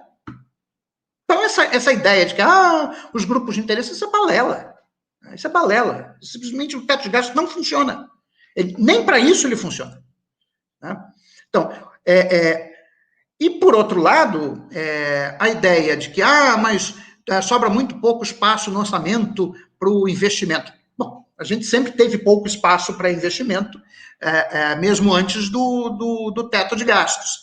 Agora, tem que chamar a atenção de um ponto. Né? Serviços públicos, serviço público, é intensivo em trabalho. O que é um grande serviço público? Vamos lá. Saúde, educação, defesa, segurança, Isso? Esses são serviços públicos. Você já viu o serviço de saúde feito sem médico, sem enfermeiro, sem técnico de enfermagem? Eu não conheço. Você já viu serviço de educação feito sem professor? Não conheço. Você já viu o serviço de segurança feito sem policial? Eu não conheço. Você já viu o serviço de defesa feito sem soldado? Eu não conheço. Esse serviço, então, tem essa dicotomia que é esdrúxula entre, não, o gasto bom é o gasto de investimento, o gasto ruim é o gasto com o servidor público. Gente, serviço público é intensivo em mão de obra. Não faça comparação com indústria. Quer dizer, a fábrica da Volkswagen em Valência, na Espanha, tem 4 funcionários na linha de chão. É toda robotizada. Agora, serviço público, não. Serviço público, ele emprega, a gente emprega. E tem que ser. Não tem outro jeito. Ah, mas tem que ter aumento de produtividade do setor de serviço. Como? No serviço público, que jeito? Ah, mas tem que informatizar. Desculpa informar, já é informatizado. Eu faz anos que eu não assino um papel. Eu não sei o que é papel, não aparece na minha frente. Eu entro em todos os processos, né? Seja de promoção, funcional, de revisão de nota de aluno, etc, etc. A gente faz eletronicamente no ANB pelo Sistema Eletrônico de Informação. Eu não assino um papel. A minha assinatura é só eletrônica. Já está tudo informatizado. A Receita Federal é toda informatizada. Né? A renovação de carteira de habilitação, que eu vou renovar agora, também informatizada. Eu agendei lá o dia que eu vou fazer a renovação. Quando o meu pai morreu, em 2017, né, que eu tinha que pedir a pensão para minha mãe, né, eu fiz o processo, que minha mãe estava com Alzheimer e também nunca mexeu no computador na vida, eu fiz o processo todo eletrônico. E um mês depois caiu direitinho na conta dela, pensão do meu pai. Enfim, isso são mitos que se fazem sobre o serviço público. Então, assim, o teto de gasto, ele não é condição nem necessária, nem suficiente para impedir o aumento da dívida pública, e muito menos para evitar a extração de renda por parte de alguns grupos organizados dentro da sociedade. Quer dizer, o teto de gastos levou à revisão dos benefícios tributários? Eles só custam 5% do PIB. Não levou. Cadê a explicitação? Eu não vejo explicitação nenhuma. Eu só vejo o investimento público sendo contraído. Isso é ruim. Por quê? Por que o investimento público está no nível baixo? Porque não está nem repondo a depreciação do capital público. Que a gente está vendo, pontes caindo em Brasília, estradas esburacadas, etc, etc. Então, isso a gente vê que precisava investir mais. Tá? Agora, por que você não consegue investir? Você não consegue investir porque tem uma restrição legal que diz que você não pode. Entendeu? Então, é isso. Professor, em algum momento você falou que o nosso nível de gastos públicos não está elevado, contudo, assim, se você olhar os gastos dos estados, né, você consegue ver que a maior parte de grande parte dos estados, né, é comprometido com o pessoal. Além disso, existem estudos também que mostram que a gente nem tem uma quantidade tão grande de servidores públicos, é verdade, mas a gente tem um prêmio salarial, em média, bem elevado. O que você deve falar sobre isso? Você acredita que, mesmo assim, os gastos ainda são aquém do necessário? Deve haver uma reforma administrativa? Como que o senhor enxerga esse ponto? Bom, primeiro vamos começar com a ideia do prêmio salarial. Vem cá, os salários na União são puxados para cima, né? Basicamente pelos funcionários do judiciário. Me diz o seguinte, qual é a contrapartida de um promotor ou de um juiz no setor privado? É o quê? É o chefe do tráfico de drogas no morro? Que é o que faz a justiça com as próprias mãos no morro? Então, professor... veja bem, você está comparando alhos com bugalhos. A primeira coisa que você tem que ver é como a metodologia da pesquisa foi feita. Sim, a primeira coisa. O estudo compara funções semelhantes, né? Porque não tem como você comparar, de fato, judiciário, por exemplo. Funções semelhantes não significam que as pessoas tenham qualificações semelhantes. Eu te digo uma coisa, você está comparando, por exemplo, um economista do Banco Central do Brasil, que passou num concurso hiper concorrido, para trabalhar num órgão de excelência do Estado brasileiro, o economista que trabalha na fabriqueta XYZ do interior de Goiás. É assim que você está fazendo a comparação. Certo? Então, assim, veja bem, o fato de que a seleção dos candidatos ser feita por concurso público altamente concorrido, né, já mostra que nós temos aí um viés de seleção positiva. São os melhores que vão passar. Então, o fato de você comparar funções semelhantes, você não está comparando qualificações semelhantes. Então, esse é o primeiro ponto. Tá? Segundo ponto, de fato, os estados e municípios têm a maior parte da sua receita comprometida com pagamento de funcionários, sim. Sabe por quê? Porque saúde e educação está basicamente a cargo de estados e municípios. Eles que pagam os médicos, eles que pagam os professores, eles que pagam os policiais. É isso. É isso que estados e municípios fazem. Né? Os estados pagam os policiais. Né? Bom, então, e foi isso, se você for ver, o que aumentou o gasto de estados e municípios nos últimos 20 anos, o gasto com pessoal, você vai ver que aumentou, foi com policiais, com professores, com médicos, com enfermeiros, né? Ou seja, segurança, saúde, educação. Agora, houve responsabilidade fiscal? Em alguns casos houve. O caso do Rio de Janeiro, sem dúvida nenhuma, foi. Quer dizer, eu sou nascido no Rio de Janeiro, eu sei que o Sérgio Cabral foi um desastre completo. Tanto é que está preso. Então, mas enfim. Agora, boa parte da crise fiscal dos estados se deve a duas coisas. Primeiro, a recessão. Né? Segundo, no caso específico do Rio de Janeiro, que o preço do petróleo no mercado internacional despencou. O estado do Rio de Janeiro era um estado que usou receita, né, de royalties de petróleo para pagar a despesa corrente. Isso você não deve fazer. Tá? Isso devia ter uma muralha chinesa, né, que impossibilitasse o uso desse tipo de recurso para financiar gasto corrente. Tá? Agora, se você olhar por outro lado, o IPTU nas principais cidades brasileiras, para não dizer em todas, tá? Ele é subutilizado. Eu orientei uma dissertação de mestrado aqui no programa de pós-graduação da Universidade de Brasília sobre o IPTU no Distrito Federal, né? E a dissertação mostra de forma muito clara, quando ela cruza os dados, né, do IPTU com o imposto de renda por região administrativa, que esse meu orientado conseguiu esses dados da Receita Federal, quer dizer, não foi por CPF, porque óbvio que isso implicaria em você violar dados sigilosos, mas você conseguiu por região administrativa. Quando você cruza os dados, você observa que, no caso do Distrito Federal, as regiões administrativas com maior renda per capita, ou renda por família, por unidade familiar, são as que pagam proporcionalmente o menor IPTU. Então, ou seja, você tem um enorme espaço para arrecadar imposto sobre propriedade a nível municipal. Por que você não faz isso? Porque é extremamente impopular. Qual é o prefeito que vai... Qual é o candidato a prefeito, agora a gente vai ter as eleições municipais, que vai dizer o seguinte: eu prometo que vou aumentar o IPTU. Esse sujeito perde. Ele vai perder.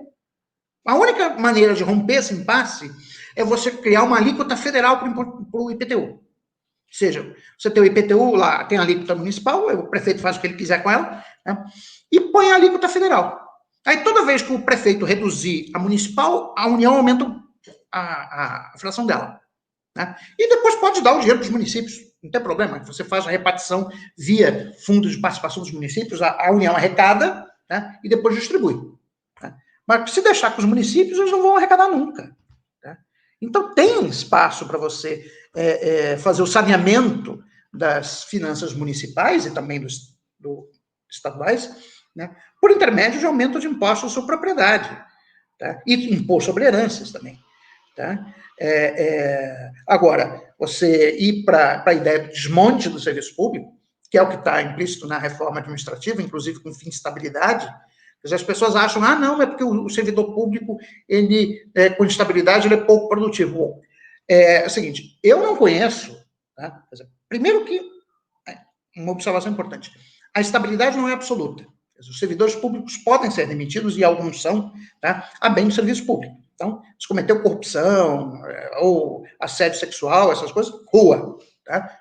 Lógico, tem processo administrativo, com amplo direito à defesa, etc, etc. Agora, a estabilidade do servidor público tem uma razão de ser. Está lá em Max Weber, lá atrás. Você precisa constituir um corpo burocrático permanente que conduza as políticas de Estado. Portanto, os governos vão e vêm, porque isso faz parte do processo democrático. Hoje é o Bolsonaro que está no poder, pode ser que em 2022 o PT ganhe as eleições e volte ao poder. Daí o que vai acontecer se os servidores públicos puderem ser demitidos? Aí quando está o Bolsonaro, só estão os servidores públicos da turma do Bolsonaro. Aí entra o PT, aí demite todo mundo, põe só o pessoal cupincha do PT. E aí você não tem mais um Estado. Quer dizer, a diferença entre Estado e governo deixa de existir. Ou, dizendo de uma outra forma, se a estabilidade do setor do servidor público for flexibilizada, como querem muitos, ao invés de ter 25 mil cargos comissionados, como nós temos hoje, nós vamos ter 1 milhão. Ou seja, os políticos vão poder indicar 1 milhão de cargos comissionados, vai ter rachadinha, enfim, a torta à direita, e isso vai, obviamente, destruir o Estado brasileiro. Isso não interessa nem ao nosso desenvolvimento econômico e muito menos à nossa democracia.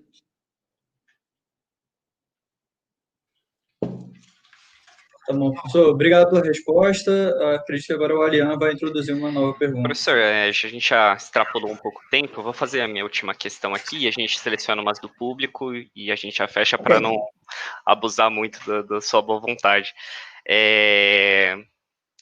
Então, ainda sobre essa questão dos gastos, né? O senhor bem pontuou que os gastos para investimentos sempre foram um pouco, o restante do orçamento, coisa de 1%, 2%, e hoje nem paga a depreciação, né? Eu queria levantar o seguinte, existe uma má eficiência do gasto mesmo para esses gastos de investimento. Então, eles são poucos e eles também têm uma eficiência muito baixa. Então, se a gente pega, por exemplo, o relatório de obras do TCU, ele indica que apenas 10% das obras elas estão paralisadas por questões de ordem financeira. A maior parte das obras elas são paralisadas por questões regulatórias ou técnicas. Esse mesmo percentual a gente encontra também no relatório de obras paralisadas do TCE de São Paulo. Então tem um painel de obras, ele também é um percentual parecido, coisa de 20% para município e para o estado também 20% a 10% com questões relacionadas a questões financeiras, né? A maior parte também é paralisada por questões técnicas. Aí a minha pergunta é a seguinte, a impressão que dá, sempre quando a gente escuta, e eu não estou incluindo o senhor nisso, é uma crítica genérica, que a gente sempre escuta com a heterodoxia sempre num tom de aumento de gastos, mas pouco focado na eficiência do gasto. Eu queria perguntar se o senhor concorda com essa crítica, ou se o senhor acha que ela é algum tipo de espantalho ou algo do tipo.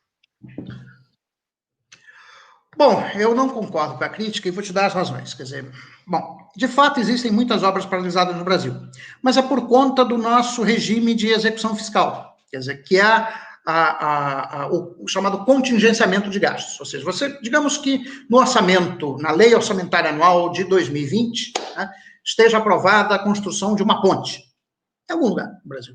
Né? Ok. Aí em 2021, para cumprir a meta fiscal, veio o ministro da Economia e diz, não, vamos fazer um contingenciamento linear, todos os ministérios têm que cortar 30% do orçamento. Aí aquela ponte cuja obra já tinha começado em 2020, que já estava prevista na lei orçamentária anual, tem que parar a obra. Ou seja, isso não faz sentido. Quer dizer, isso é por conta do sistema imbecil de controle fiscal no Brasil. Por que eu digo que é um sistema imbecil? Porque ele pressupõe, né, que existe uma espécie que você tem uma restrição financeira permanente, ou seja, é como se fosse, o próprio nome já é enganoso, a ideia do Tesouro Nacional. A ideia do Tesouro remete a gente aos século XV, XVI, né, onde o tesouro era literalmente uns baús, onde os reis guardavam as moedinhas, né, que eles usavam para pagar, basicamente, os seus soldados e os seus luxos. Né? E aí, de quando em quando, as arcas ficavam vazias, e aí você tinha que parar os gastos. Né? Bom, mas basicamente porque você não tinha um sistema moderno de financiamento do gasto público. Hoje isso não faz nenhum sentido. Quer dizer, uma vez que a obra, que você definiu na lei orçamentária anual um determinado conjunto de investimentos, né, que supostamente devem ter, não é o caso, mas supostamente devem obedecer certos critérios de relevância, etc, etc. Bom, a partir desse momento, você tem que assegurar o funding para ele. Né? O que você pode fazer, do ponto de vista de controle fiscal, é não iniciar novas obras, mas uma vez que a obra foi iniciada, você tem que terminar. Né? Então, é daí que vem a, entre aspas, ineficiência. Mas não é ineficiência na execução da obra, é ineficiência no funding, no financiamento. O controle fiscal que é ineficiente. Quer dizer, é uma questão administrativa da União, né? Que eu posso resolver assim. É simplesmente mudar essa ideia do contingenciamento, é idiota. Quer dizer, porque, veja bem, é óbvio que ao longo do ano fiscal vão ocorrer coisas que não estavam previstas na lei orçamentária anual aprovada no ano anterior. Aí, por causa de coisas não previstas, por exemplo, a arrecadação pode ser menor do que o previsto. Né? Bom, a arrecadação foi menor do que o previsto, e aí, então, por que a arrecadação foi menor do que o previsto, tem que paralisar a obra da ponte. Por que eu vou fazer isso? Isso é besteira. Já corrige no próximo ano fiscal, uai. A próxima lei orçamentária anual corrige. Entendeu? Então, esse é o ponto. Agora, tem sim problemas de execução de projetos de investimento, por duas razões. Primeiro, que os mecanismos de planejamento econômico que o Estado brasileiro tinha até os anos 80 foram desmontados pelo governo do senhor Fernando Collor de Mello. E nunca mais foram remontados. Então, o que acontece? Você hoje não tem, na União ainda tem um pouco, mas em estados e municípios, você não tem mais órgãos que sejam capazes de formatar projetos de investimento. Eles não sabem fazer, literalmente não sabem fazer. Aí, quando bate no IBAMA, aí não pode, porque isso aqui está errado, que viola o inciso tal da Lei de Proteção Ambiental, tem que voltar. Isso é o quê? É projeto mal feito. Porque se você sabe qual é a legislação. A legislação ambiental não é ela que está impedindo a obra, é simplesmente o sujeito que fez o projeto, fez mal feito. Né? Então, qual é a solução para isso? A solução para isso, primeiro, é você voltar a ter esses órgãos de planejamento de longo prazo. O problema hoje, no Brasil, por exemplo, o Ministério do Planejamento, antes da fusão, né, com o Ministério da Fazenda. Quer dizer, o que era o Ministério do Planejamento do Brasil? Basicamente, o Ministério do Planejamento do Brasil virou o Ministério da Folha de Pagamentos. A função do Ministério do Planejamento não é planejar coisa nenhuma. É simplesmente administrar a folha de pagamentos da União. É isso que ele faz. É um grande almoxarifado. Almoxarifado não. É um grande departamento pessoal. Ele simplesmente vê qual é a folha de pagamentos. Só isso. A Fazenda que tem alguma coisa, mas é mais ligado com política fiscal de curto prazo, meta fiscal e tal. A gente não tem mais planejamento. Se não tem planejamento, aí fica difícil.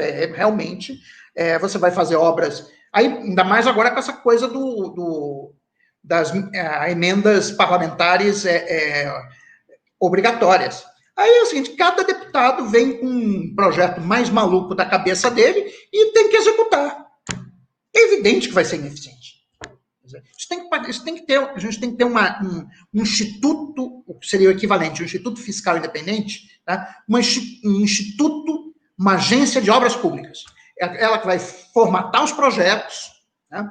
Vai formular tecnicamente, aí sim, você passa uma lista de projetos para o Congresso Nacional, aí o Congresso escolhe, dentro daquela lista, o que ele quiser, enfim, o que ele achar melhor, dadas as suas prioridades políticas. Mas a parte técnica, ela tem que ser autônoma, tem que ser formulada por funcionários de carreira, não pode ser funcionário indicado por político, tem que ser funcionário de carreira, tá? Com estabilidade, portanto, que ele pode simplesmente dizer não a um deputado, pode dizer não ao senador, pode dizer não ao presidente da República.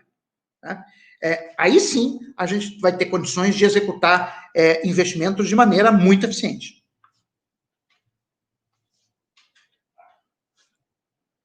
Perfeito. Luiz, você lê as perguntas do público? Sim, professor. Só para encerrar, a gente vai querer privilegiar um pouco o nosso público, né, e trazer algumas perguntas. Se você puder responder.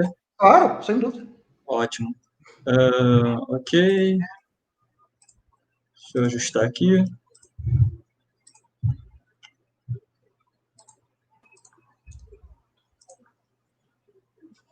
Olha, a primeira pergunta foi feita logo no início da live. Alguém sabe qual matéria o professor Eiro leciona na UNB? Ok, bom, isso eu vou responder de imediato. Nesse semestre nenhuma, porque eu estou de licença capacitação, tá? Mas no segundo semestre, que só vai começar no que vem, ainda tem que definir. Mas, em geral, eu dou a matéria de economia brasileira, economia do Brasil contemporâneo, tá? E num semestre, na graduação, e no outro semestre eu dou macroeconomia 3, tá? Na pós-graduação, eu revezo, são 2 disciplinas obrigatórias na área de economia política, uma é macroeconomia 1, né, que eu dou no primeiro semestre, e a outra é teorias do crescimento e distribuição de renda, que eu dou no segundo semestre na pós-graduação. Tá bem? O Pedro Rios mandou aqui. Não sei se já foi falado, mas qual é a perspectiva do Oreiro sobre as teorias institucionais ortodoxas? Sobre o fato de, geralmente, eles desconsiderarem a diferença entre os setores em que os países se especializam. Geralmente, os autores heterodoxos focam mais nisso. Olha, eu não sou nenhum grande especialista em teoria institucional, tá? O que eu posso falar é do livro que eu já li, do Acemoglu, né, e do Robinson, né, Por que as Nações Fracassam. Né? E no final das contas, quando você vai, né, como diriam os franceses, passar a régua e fechar a conta, na audition s'il vous plaît, como diriam, o que você descobre é que a diferença, no caso dos países de colonização recente, quer dizer, da América Latina, a diferença se resume a que uns países tiveram colonização de exploração e outros tiveram colonização de povoamento. Quer dizer, o que eles falam, né, de instituições extrativas e de instituições inclusivas, no fundo, é essa diferença entre colonização de exploração e colonização de povoamento. Ou seja, assim, eu não vejo muita novidade com que, por exemplo, autores brasileiros como Inácio Rangel sempre haviam apresentado. Tá bem, agora a próxima pergunta. Como você vê a crítica aos heterodoxos brasileiros no sentido de não usarem modelos DSGE microfundamentada e aderirem aos dados para fundamentar suas teorias? Bom, para começar aqui, o protocolo seguido pelos heterodoxos é o protocolo do método científico. Você formula uma hipótese e verifica se ela tem ou não adesão aos dados. É isso que eu faço. Tá? Se outras pessoas que se proclamam ou são consideradas heterodoxas fazem de outra maneira, isso é problema delas. Tá? Agora, modelos DSGE são modelos extremamente complexos para representar uma economia extremamente simples.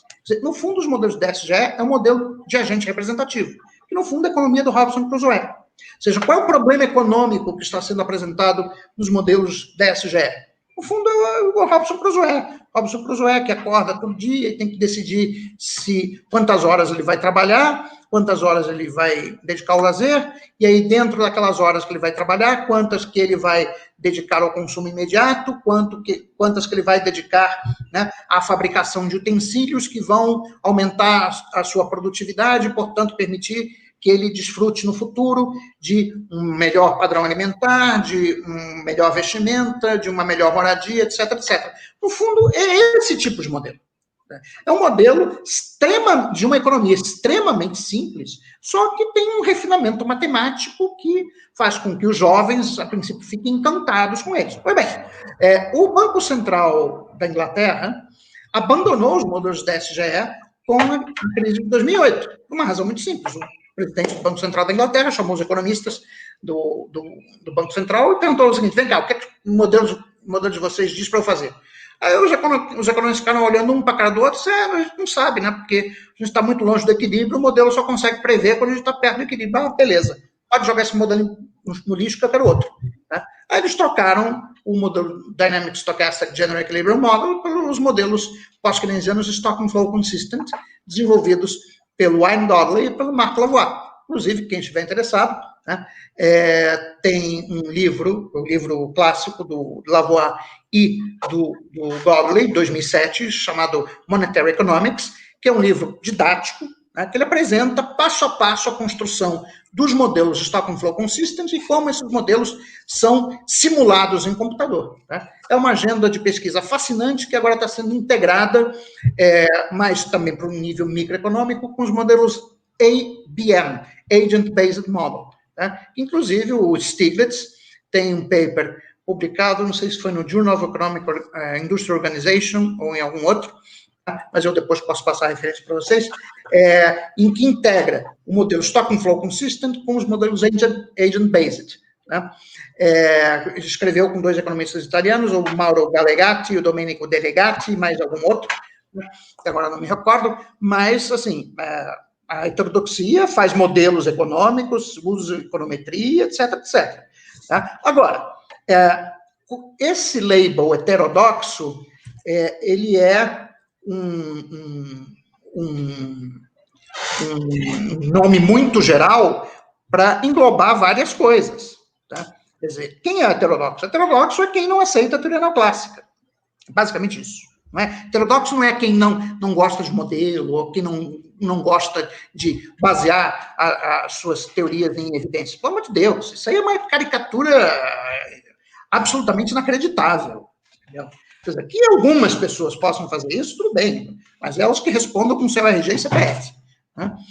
Não é isso que eu faço, não é isso que os meus colegas heterodoxos fazem, na sua maioria. Tá?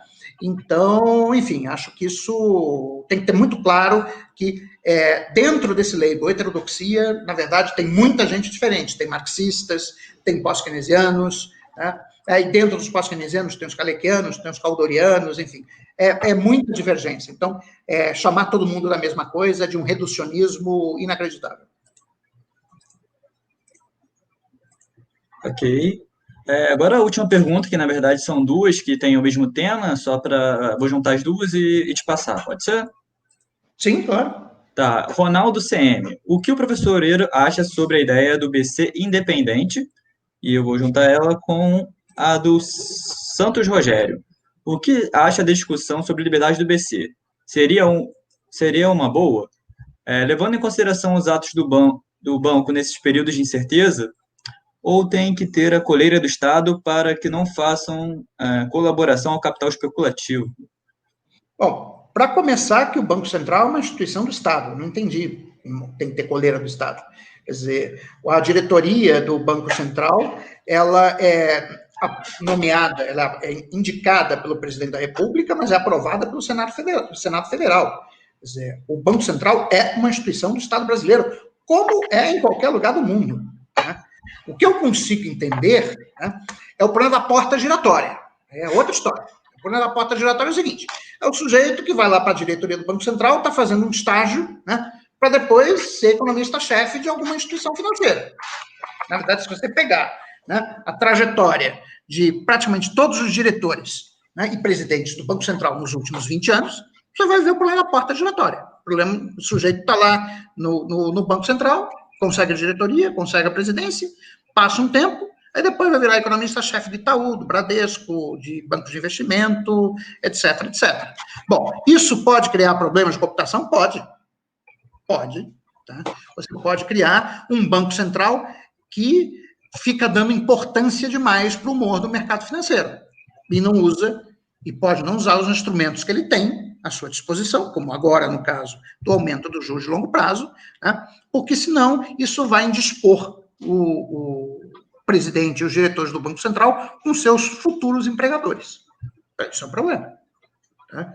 Eu acho que isso a gente tinha que ter regras mais rígidas de quarentena, né, que não permitissem que a pessoa saísse do Banco Central e fosse 3 meses depois, não sei exatamente qual é tem uma quarentena, mas é pequena, não sei se são 3 ou 6 meses, mas que fosse depois trabalhar no mercado financeiro. Acho que isso aí não podia. Tinha que ter uma quarentena de uns 4 anos. Tá? 4, 5 anos. Para evitar esse problema da porta giratória. Né? Que não está ocorrendo só no Banco Central, não. Está ocorrendo também no Ministério da Economia.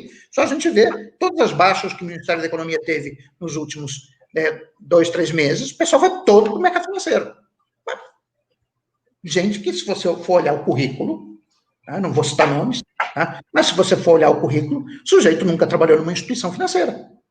Aliás, o sujeito nem estudou finanças. Por que ele vai ser economista em banco de investimento? Por que ele vai para lá? Tem alguma coisa errada. Tá? Então, isso é uma coisa que tem que ser debatido, sim. Tá? É o problema dessa porta giratória. né? Isso tem que ser seriamente debatido pela sociedade brasileira. Agora, o Banco Central ser independente? Bom, dependente, a primeira pergunta é de quem? Né? Quer dizer, tem que ser independente do mercado financeiro, com certeza. Então, a primeira coisa é você resolver o problema da porta giratória. Agora, quando a gente fala de Banco Central independente, hoje o Banco Central tem total autonomia para fixar a taxa de juros onde ele quiser. Nenhuma decisão do Banco Central sobre o cupom, sobre a taxa de juros Selic foi revertida. Então, assim, na prática, o Banco Central brasileiro tem autonomia. Então, enfim, eu não vejo o que você poderia ganhar simplesmente fixando um mandato, que é isso do que se trata, fixar um mandato para a presidência e para os diretores do Banco Central. Tá? O que a gente poderia ganhar efetivamente com isso? O Banco Central, na prática, ele é autônomo. Não teve nenhuma demissão arbitrária de presidente do Banco Central, só em período de crise. Quer dizer, a última demissão que eu lembro, mesmo, o sujeito que ganhou o bilhete vermelho, vamos dizer assim, para parafrasear o presidente Bolsonaro, foi o Gustavo Franco. Né? Foi o Gustavo Franco em 1999. Aliás, teve dois, ele e o Chico Lopes. Né? Quer dizer, o que aconteceu em 99 é que o presidente Fernando Henrique percebeu que não tinha mais jeito de manter o regime de câmbio administrado, né, com bandas cambiais que tinha na época, e aí ele ligou para o Gustavo Franco, essa história é real, né, que eu conheço os bastidores, ele ligou para o Gustavo Franco e disse: Gustavo, você lembra daquela carta de demissão que você tinha me entregue algum tempo atrás? Ah, lembro, acabei de encontrar, está aceita. Né? Então, ele foi demitido pelo Fernando Henrique, aí entrou o Chico Lopes, aí fez aquele negócio da banda diagonal endógena, que nem ele mesmo entendeu, e aí também o Fernando Henrique teve que mandar embora. Essa foi a única vez que o presidente da República teve uma interferência na nomeação do Banco Central. Quer dizer, a prática no Brasil, né, durante o nosso período democrático, e também já vem diante dela, é que a área econômica do governo não é objeto de barganha política. Tá? Então é o seguinte: o ministro da Economia, ou da Fazenda, o ministro do Planejamento, o presidente do Banco Central, isso é nomeação do presidente. É ele que escolhe, por critérios técnicos. Tá? O que é, sim, barganha política são os outros ministérios. Aí é o Ministério do Desenvolvimento, o Ministério da Saúde, o Ministério da Educação, esses aí são barganha política. Então a ideia é, não, precisamos botar Banco Central independente para evitar que interferência política na condução da política monetária. Na história brasileira isso não aconteceu. Tá?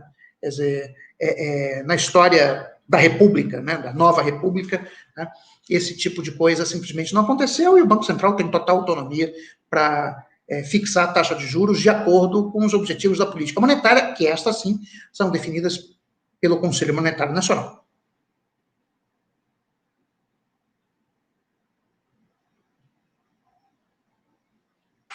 Perfeito, professor. Eu gostaria de agradecer bastante pela sua participação e te dar um espaço final para deixar suas impressões ou fazer suas considerações finais antes da gente encerrar. Tá bom, olha, eu agradeço pela oportunidade de estar aqui com vocês, espero que tenha sido útil e produtivo para vocês e para as pessoas que nos assistiram. Quero convidá-los, a vocês e aos espectadores, a visitar o site do Grupo Macroeconomia Estruturalista do Desenvolvimento, tá? www.sdmrg.com.br, tá? Que é a sigla em inglês do Structuralist Development Macroeconomics Research Group. Nós somos um grupo de mais de 26 pesquisadores, brasileiros e não brasileiros. Né? No nosso site tem os artigos dos pesquisadores, tem os vídeos das reuniões que a gente faz. Inclusive, nós fizemos uma reunião virtual na quinta-feira da semana passada, como eu mencionei durante a minha apresentação, com o professor Fernando de Almeida Barbosa, discutindo o teto de gastos, sustentabilidade da dívida pública, etc, etc. Tá? Bom, e aqueles que ainda não conhecerem meu blog, tá? www.jlcoreiro.wordpress.com, tá? É o meu blog. Tá? Bom, enfim, é isso. O senhor quer repetir mais uma vez o site para quem não conseguiu pegar? Vamos lá. O site do grupo é www.sdmrg.com.br. Tá? vem de Structuralist Development Macroeconomics Research Group. Tá? E o meu blog, www.jlcoreiro.wordpress.com.